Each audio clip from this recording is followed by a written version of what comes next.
안녕하세요. 윤두영 목사입니다. 벌써 성경 이해의 원리 9번째 시간까지 왔네요.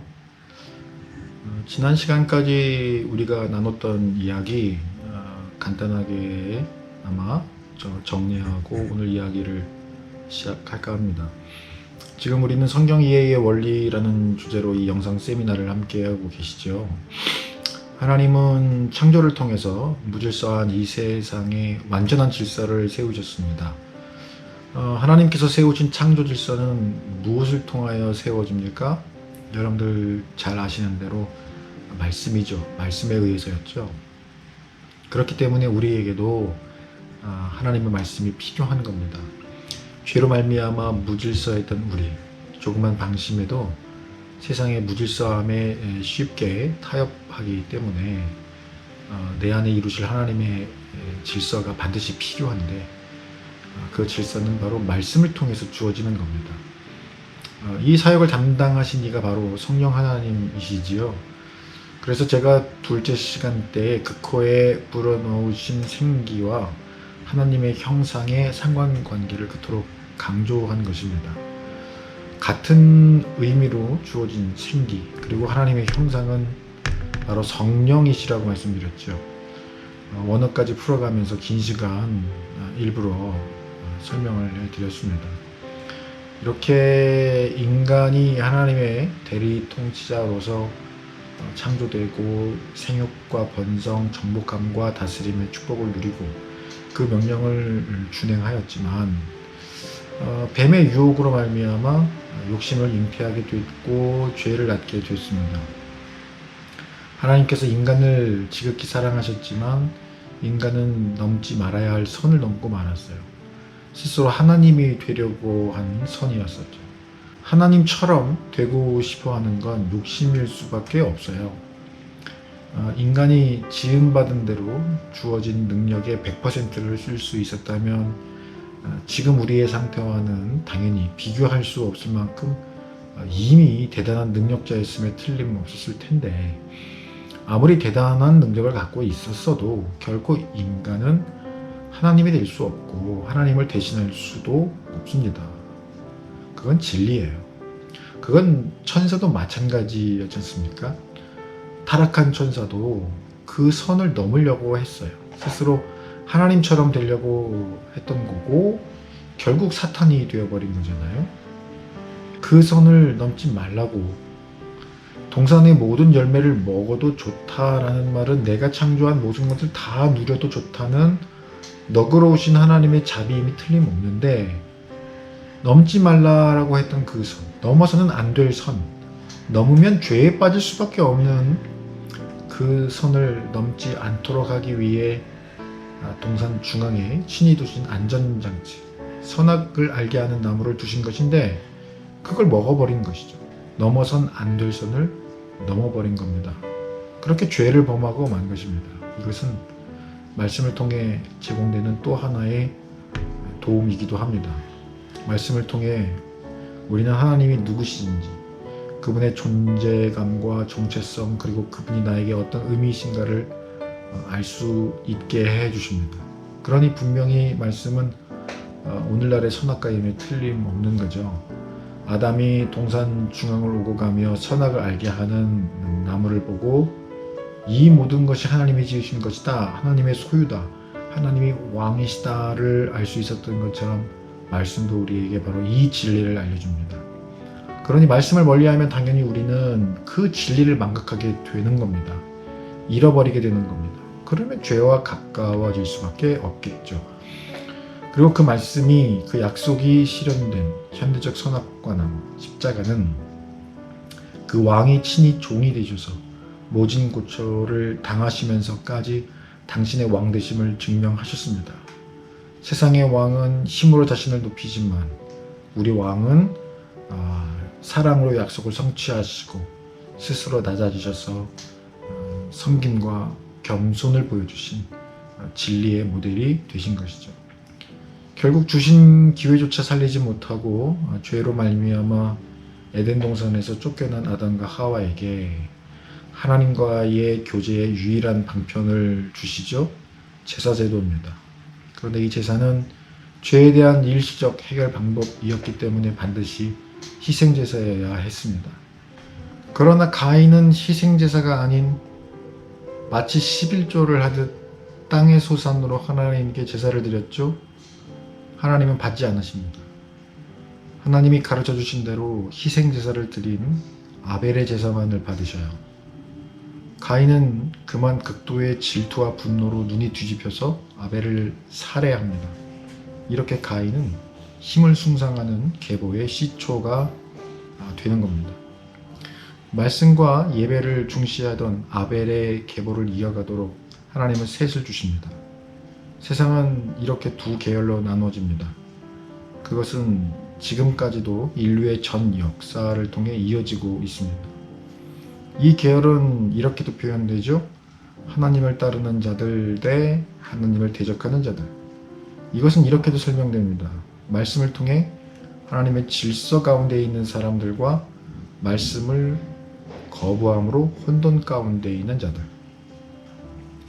그러나 명확했던 이 구분이 마치 질서가 무너진 것처럼 서로 결혼을 통해 혈연적으로 섞이게 되었고 그 결실로 네피림이 등장했다고 그러죠. 힘의 계열로 모든 인간 세계가 재편된 것입니다. 힘을 상징하는 네피림이 모든 인류 세계 가운데 왕으로 군림하는 거죠. 힘으로 제압하고 힘을 더욱 축적하기 위해서 약탈과 침략을 일삼는 제국주의의 전형이 나타나기 시작합니다. 그러자 하나님은 심판의 칼을 빼어 드십니다. 그리고 당시 유일한 예배자, 성경에서 소위 남은 자로 통칭이 되는 모세에게 심판 계획을 미리 알려주시고 대비하게 하시죠. 그렇게 방주가 완성이 됩니다. 구원의 상징이라고 말할 수 있는 지난 영상에서 제가 강조했던 바가 바로 이거잖아요. 언제 하나님의 심판이 임하였는가? 주의 백성들이 영적 정체성을 잃어버리고 세상에 대해 힘의 계열을 향해 드러내야 할 선한 영적 영향력을 잃어버리게 되었을 때 두 계열이 서로 섞이게 되고 차이가 사라지고 구별되지 않는 상태가 되어버릴 때입니다. 이런 때가 되면 하나님은 남은 자들을 찾으시고 그들을 심판해서 먼저 구별하신 후 비로소 심판이 시작되는 거죠. 노아 가족이 그랬고요. 소돔성에서 롯과 그의 딸들, 그리고 바벨론에 의해서 남유다 왕국이 멸망할 때 남은 자들이 그러했습니다. 오늘날 교회가 예배의 계열, 말씀의 계열을 대표하는 영적 공동체라고 간주했을 때 교회가 세상과 타협하고 거룩한 공동체로서의 정체성을 잃어가는 현 사태는 우리가 함부로 간과해서는 안 될 중대한 현상입니다. 교회가 세상과 섞이고 있기 때문이죠. 물론 교회의 거룩한 정체성을 잘 지켜나가고 있는 영적으로 건강한 교회도 분명히 있습니다. 그러나 지나온 근 10여 년간 교회 성장학을 연구한 연구자로서 뿐 아니라 하나님께서 일부러 드러내시는 것처럼 보여주기 위해 이것을 반드시 보여줘야 된다라고 여길 만큼 속속들이 보여주신 여러 주변의 실예들만 모아봐도 오늘날 교회들의 병듦의 상태는 너무나 심각한 상황까지 와버렸으면 부정할 방법이 없습니다. 교회 안에서조차 평등하고 차별이 없고 사랑이 넘치고 말씀이 우선되고 예배를 중요시하며 무엇보다도 하나님의 완전한 질서를 이루시는 말씀을 가르치고 실천하는 교육과 훈련을 게을리하지 않는 모습이 사라진다면, 교회 안에서 이런 모습이 사라진다면 심판의 전조현상으로 봐도 무방하다는 것을 감히 말씀드릴 수 있습니다. 말씀에서 가르치시는 원리를 적용해 본다면 말이죠. 성경은 우리에게 분명하게 말씀합니다. 이들이 하나님을 왕으로 인정한다면 이럴 리가 없다는 겁니다. 이럴 수가 없다는 겁니다. 하나님의 왕되심과 통치권이 교회 안에 존재한다면 어떻게 이렇게 우선순위가 뒤바뀔 수 있냐는 거죠. 어떻게 이렇게 하나님과 소통이 우선인 예배가 형식적이 되거나 아니면 사람들에게 보여주고자 하는 데에 초점이 맞춰진 쇼와 같이 될 수 있냐는 거죠. 오늘날 교회가 사람들의 수가 늘어나는데 온 관심이 집중되어 있는 것 여러분도 피부로 느끼실 겁니다. 교회 안에 하나님 나라가 세워져야 하므로 머릿수가 늘어나는 것은 사실 필수입니다.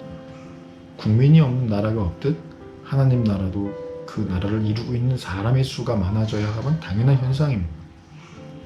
그러나 예배라는 이름의 쇼를 보기 위해 인생에 도움이 되는 좋은 이야기를 듣기 위해 모여드는 사람의 수 말고 하나님 나라가 온전히 세워지기 위해서 어떤 수가 늘어가야 되겠습니까? 당연히 하나님 나라의 백성들의 수가 늘어나야 되죠. 그럼 하나님 나라의 백성들은 어떤 이들입니까? 지금까지 이야기했던 것처럼 하나님을 섬기는 자, 하나님을 예배하는 자, 하나님을 왕으로 인정하고 그의 말씀에 순종하는 자들을 말합니다. 교인 수가 늘어나던 많아지던 그것이 중요한 게 아니라 하나님의 백성들이 늘어나고 있느냐가 중요합니다. 그러나 현실적인 문제는 뭡니까? 영적으로 건강하지 않은 교회들은 점점 하나님의 백성들이 줄어듭니다. 떠납니다. 교인의 숫자가 늘 수는 있습니다. 그러나 분명히 우리가 알아야 될 것은 하나님의 백성들이 줄어듭니다. 떠나버린다고요. 그리고 이런 상황들을 그다지 중요하게 생각하지 않습니다. 위급함에 대해 전혀 인지하지 못합니다. 그리고 결정적으로 세상과 점점 섞여서 차이를 느끼지 못합니다. 그리스도의 사랑도 존재하지 않고 유기체적인 공동체가 아닌 조직과 시스템만 남습니다. 이러면 필연적으로 어떤 현상이 나타납니까? 하나님이 떠나십니다. 더 이상 그 공동체 가운데 계실 수가 없습니다. 왜요? 그들이 왕으로 인정하지 않으므로 하나님께서 나는 더 이상 그들의 왕이 아니다 선언하시는 겁니다. 그게 바로 심판입니다. 그리고 슬픈 이야기지만 그런 교회가 우리 생각보다 훨씬 더 많습니다. 자, 이제 노아 홍수 이유를 보겠습니다. 하나님은 9장에서 노아와 그 아들들에게 복을 주시면서 창세기 1장에서 주신 축복을 선언합니다. 그러면 이제 우리는 그 축복의 내용이 딱 떠올라야죠. 생육하고 번성하라. 그런데 1절을 보시면 하나가 추가되어 있는데요. 땅에 충만하라입니다. 7절을 보시면 이 말의 뜻을 이렇게 풀어놓고 있죠. 땅에 가득하여 그 중에서 번성하라. 생육하고 번성하라 해서 번성하라라고 하신 축복의 말씀이 파생하여 땅에 가득하여 번성하라. 그렇게 땅에 충만하게 되라는 명령이 추가되어 있는 것을 볼 수가 있습니다. 이 말의 뜻은 온 땅으로 퍼져나가라, 흩어져라 정도로 해석할 수 있습니다. 홍수 심판에서 살아남은 노아의 자손들이 생육하고 번성하되 모여있기보다는 흩어져라, 퍼져나가서 온 땅에 충만하라는 말씀을 주신 것입니다. 그래서 실제 노아의 세 아들로부터 나온 사람들이 온 땅에 퍼지게 되었다고 19절이 증거하고 있는 거죠. 이 말씀을 좀 잘 기억해 두실 필요가 있습니다. 우리 다음 시간에 함께 나눌 바벨탑 사건의 영적 의의를 이야기할 때 바로 이 기준과 부딪히기 때문입니다. 잘 기억해 주시고요. 그런데 18절 이하로 어떤 사건이 벌어집니까?